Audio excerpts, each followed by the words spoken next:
How to apply for a joint credit card. Joint credit cards can be useful for various people to share credit accounts: husband and wife, parent and child, caretaker and dependent. You should trust the person you are considering for this joint account. Both of you will be able to make purchases on the account, and both of you will be responsible for all debt. It also makes sense from the standpoint of the creditor.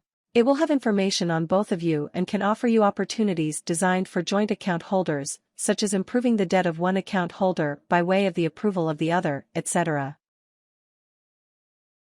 Part 1: Checking your credit.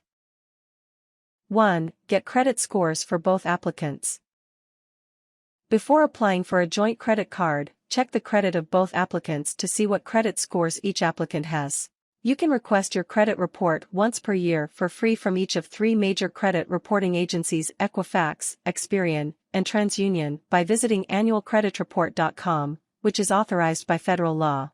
The credit report will not include the score, but the information it contains affects your score, which you can purchase separately from one of many companies who can get the score for you.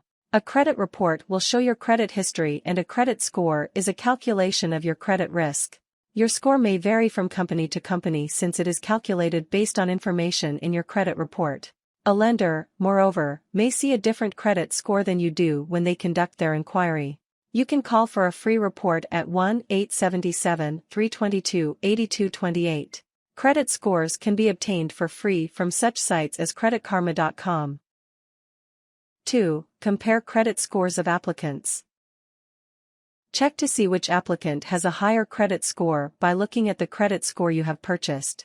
The rates you get on a joint credit card might be affected if one applicant has a high credit score while the other has low credit score.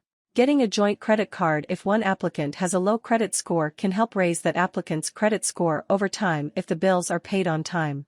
Make sure the information is the same on all reports, and, if it is not, notify the reporting agency and request a new report. 3. Check additional credit report information. There are several different aspects of a credit report.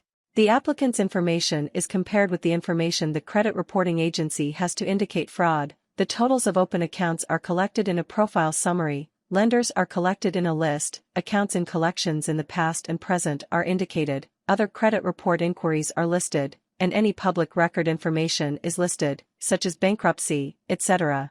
Review this information for accuracy and contact the credit reporting agency or creditor if you have questions or concerns to try and rectify the problem.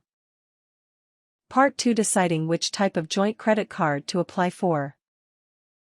1. Choose a co-signer account. A co-signer does not have access to the credit card itself to use, but may offer his or her own credit to help someone else get credit approval for a credit card. The co-signer agrees to the responsibility of the debt should the account holder be unable to pay, and the account holder's inability to pay bills on time may be reflected on the co-signer's credit report. 2. Choose an authorized user account. Authorized user accounts allow a primary account holder to give a person he or she desires access to the use of the card without being responsible for the debt incurred. This type of account may be desirable if the primary account holder wants to be able to remove someone else's account access. An authorized user may be subject to collections of their specific use of the card, but the legal responsibility is much less than on a truly joint account. 3. Choose a joint account.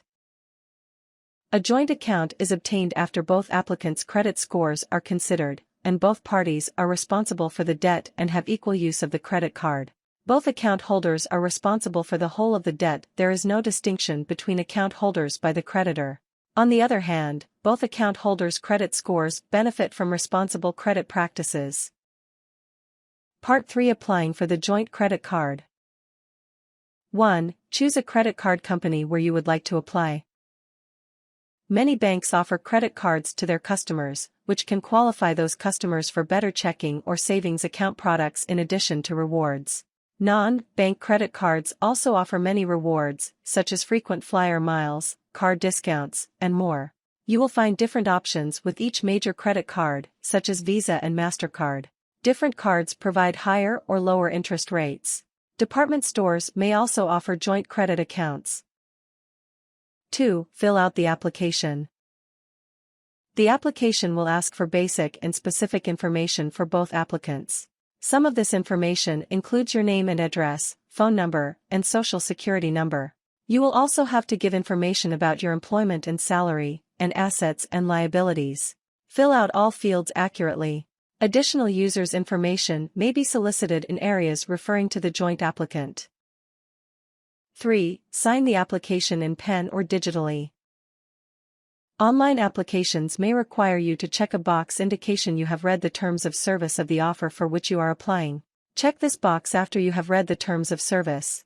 Return paper applications to the address provided on the application. The joint applicant will sign as well. This means that over-limit charges and other negative issues with the card will legally impact both of you. Tips: higher credit scores will make the process of applying for a joint credit card easier. Warnings: both parties' credit histories will be viewed and considered for approval. The card could be denied if one party has poor credit.